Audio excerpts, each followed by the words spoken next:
What's up guys, I'm Phoenix Master 1 and welcome back for some more Fire Emblem Heroes, and this is going to be my comprehensive analysis and review of our latest Book 5 OC, Ash. So she has been given out for free to everyone, and she's honestly a really strong unit, so I'll be going over my thoughts on her and how you can build her up for different game modes like Summoner Duels, Aether Raids, Arena, and PvE.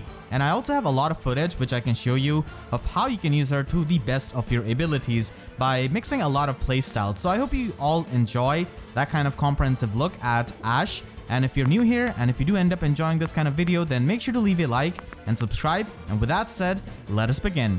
So Ash is a 182 BST Infantry colorless beast.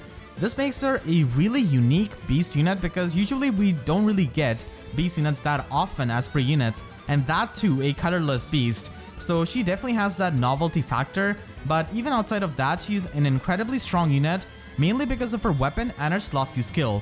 So she's got Horn of Opening, which gives her -1 special cooldown. So Bonfire becomes a 2-turn special and Gale Force becomes a 4-turn special. So that can be really useful with many builds. If Ash is within 3 spaces of an ally, then she can get +6 attack during the combat and inflicts -6 attack debuff on the foe during the combat. So this is basically like a Spendthrift effect, and this can allow you to trigger Heavy Blade a lot easily, and this also increases the bulk of Ash. Now she can get the effects depending on the number of allies present within 3 spaces. If there are 2 or more allies, then she can get a guaranteed follow-up attack. If there are 3 or more allies, then the foe cannot make a follow-up attack. So she's got both auto double as well as follow-up negation in her weapon, which can make her a really stocky unit, as you'll see later on in the footage itself. And then she's got the infantry beast condition, so she can transform if she's not near a human, and this allows her to get +2 attack, +7 true damage when she triggers a special. This only counts damaging specials like Bonfire, so if you run Gale Force, then she's not going to be getting the true damage. And then she's got anti-guard effect and anti-special acceleration against the opponents. So this means that if the opponent has got some kind of guard skill or guard weapon, then it's not going to be stopping her from triggering her special, which makes her a really consistent Gale Force unit, even though she cannot get true damage when she runs that special. And that also means that she can always retaliate back with a Bonfire. The anti-special acceleration can also help you in the player phase when you're going to be initiating against units like Brave Hector or Fallen Edelgard, because they have slot B skills like Special Fighter or Armored Wall, which allows them to retaliate back with Bonfire. So that's not going to be happening if you're going to be using a transformed Ash, and she can easily trigger her special and stop their special acceleration.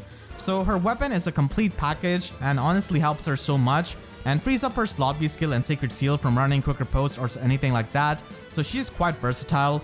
And then we move on to her base kit, which is also really good.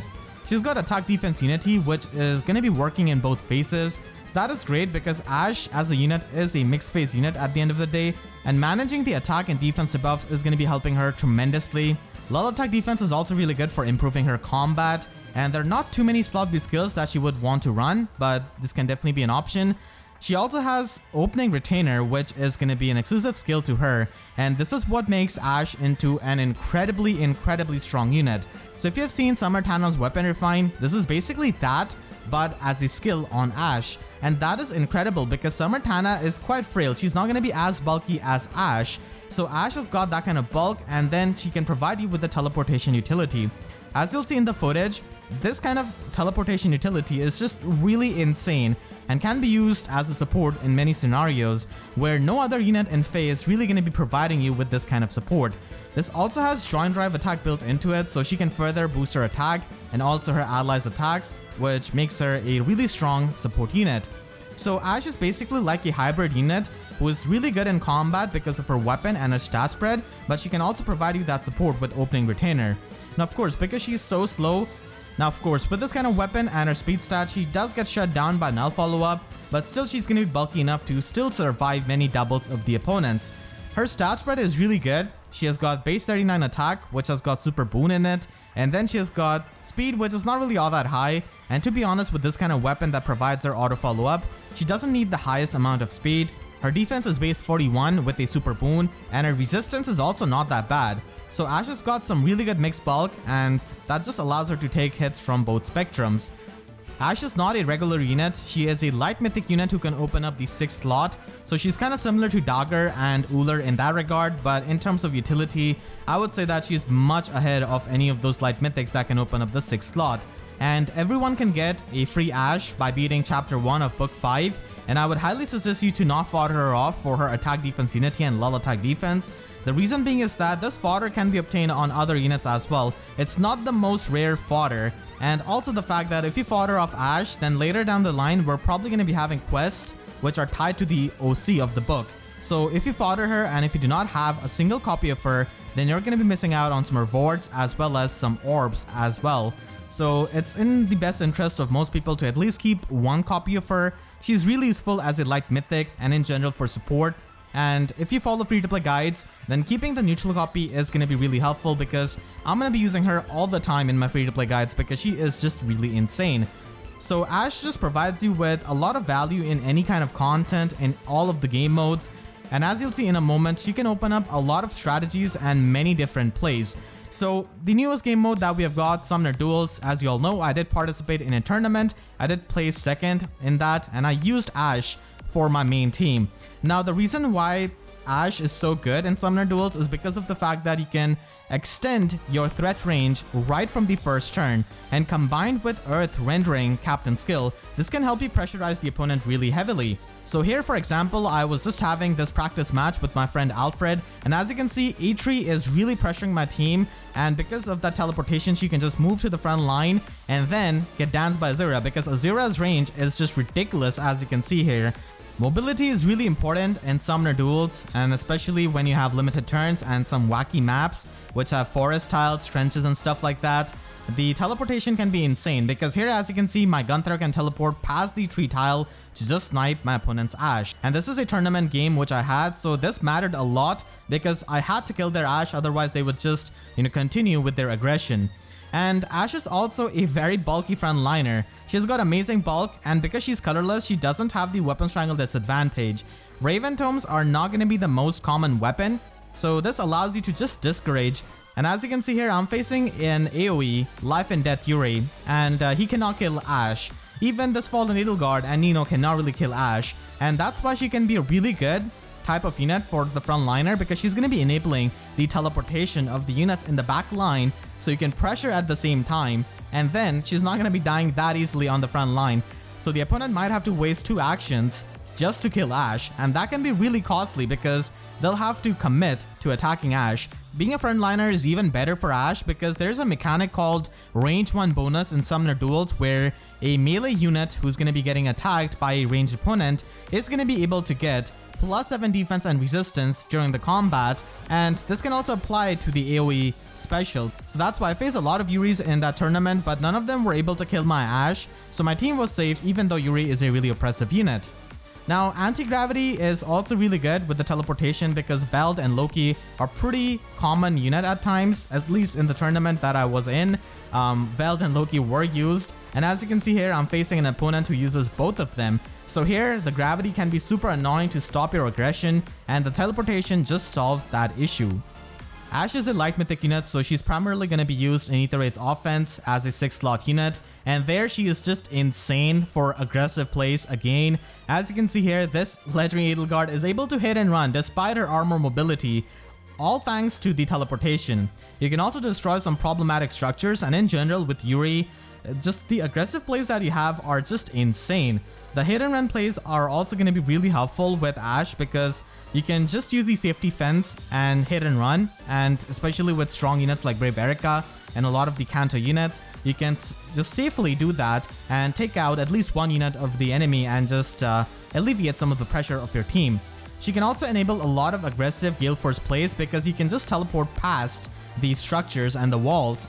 So as you can see here, Erika just goes into this cav line without really breaking any kind of the structures present in row 2 that are, there to stop the aggression. So that is just insane stuff that she can do. And even if you're not using her with Yuri, even with just a normal Gale Force team, which I'm using here, she can be used as Gale Force unit because of the fact that she's got 4-turn Gale Force and she can hit incredible amounts of attack. So triggering Heavy Blade is actually pretty easy with Ashe. Usually I'm pretty critical of units who have to use Heavy Blade because in Aether raids, the attack of the opponents can be ridiculously high, but in my use case, like from my experience, Ashe doesn't really have that much trouble functioning as a Wings of Mercy Gale Force unit. Even if you're using a defensive team and you're not using a player phase strategy, she can still be useful for save ball support because she does provide you with that +4 attack at the very least from her Slotsy skill, and she also enables the teleportation, so you can just teleport far away with your armor units and just create that save ball a lot better. And the problem with using save units sometimes is that it can be hard to collect the pots with them, so the teleportation can be really helpful to just move them forward. And a lot of times the teleportation done without the use of Peony can be really helpful for just saving her dance for when it really matters. She can also be used for cleanup and pot collection. As you can see, you can just go past these structures pretty easily and even go past the wall. So if you're facing some kind of map which denies pots and they're really hard to reach, Ashe is gonna be your savior. I've pretty much replaced Dagger from all of my teams and I've put Ashe in the place of her because teleportation is just really amazing for the plays that I do usually in player phase. So if you're naturally an aggressive player, then Ashe is going to be opening up a lot of options for you, and I highly recommend her, and she can just fit into any kind of team composition, which is what I really like about her. And she's also present on a banner where you could spark, so it's easy to get merges on her and just to start your merge project if you're trying to get some merges for Ashe for Aether raids.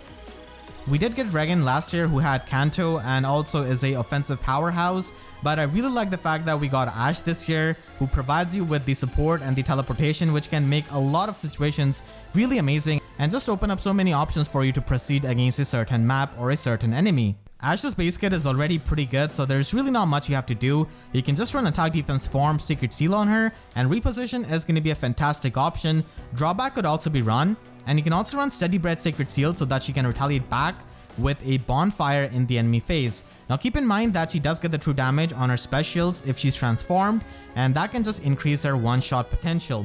So this is really good for discouraging any kind of engagement because if the opponent has null follow-up, they at least have to live the first hit of bonfire, which is going to be hard for many opponents, and this is pretty much the build which I used in Summoner Duels. This is going to be the standard one, but there's a slightly less conventional build which I'll have later on in the section. So if you play Summoner Duels a lot and if you would like to experiment, then that build would be something that you might like. Now for Aether raids, she's going to be fantastic as a cleanup unit. You can just run Bonfire or Gale Force, but I like to run Gale Force because sometimes you can just pick off 2 enemies and that is going to be helping you just alleviate the pressure of your team. So I personally like it. Now even though Gale Force doesn't give you any kind of true damage from her weapon, it is still a really strong option on her. So do not tunnel vision by just not running Gale Force only because she doesn't get the true damage. She can still be really powerful with this special. And Heavy Blade triggering is actually pretty easy with the amount of attack that she can get. And you can also run her with a save ball team with near save, far save units, and just use her as a support unit by running Distant Guard and a Link skill so that she can buff up the allies. So here she's just going to be supporting with the Link skills and also providing them with the teleportation of the Super Guidance built into her Slotsy skill. Now finally, this is what I mainly used my Ashe with. I used her with Wings of Mercy on my Gale Force team. So as you saw in the footage, I mainly use Eliwood to initiate against nodes who are always going to be putting him below 50% HP, and then I can just teleport with Ashe and take out one of the units and just trigger the Gale Force chain and also support my units with the Slotsy skill. Finally, if you have her at plus and merge, then you can use her with Distant Counter or Distant Stance. She can reach the 185 BST, so that can be really good for arena scoring. It is of course not the highest compared to some of the duo units like Ninja Korin who score 195, but still Ashe can be really good in arena because she provides you with that mobility, which is severely lacking there because you're mainly going to be running the rally skills and stuff like that. So the fact that you can just teleport is fantastic. And there are also annoying terrains in the arena maps as well, which can be annoying. You can just teleport across the maps, across the rivers, which is going to be incredible. So in arena, you have to run Blue Flame. Ruptured Sky is not available to the beast unit, so this is pretty much gonna be her best special that she can retaliate back with, and even against ranged units. And Ashe can be really bulky in arena when you just have her surrounded by a bunch of units because the enemy is not going to be able to make the follow-up attack and she gets the auto follow-up. And now let's move on to some of the less conventional builds. These are not exactly the best builds, but they can be interesting and useful depending on your team composition. So Shield Pulse Pavis is actually a really good combo in Summoner Duels if you want to just, discourage any kind of engagement and make her even more bulky. Now, of course, she does lose out on the power of Bonfire, which could hurt you, but it depends on your team composition. And you can also use her with Special Spiral and Ignis. So this assumes that she has been transformed.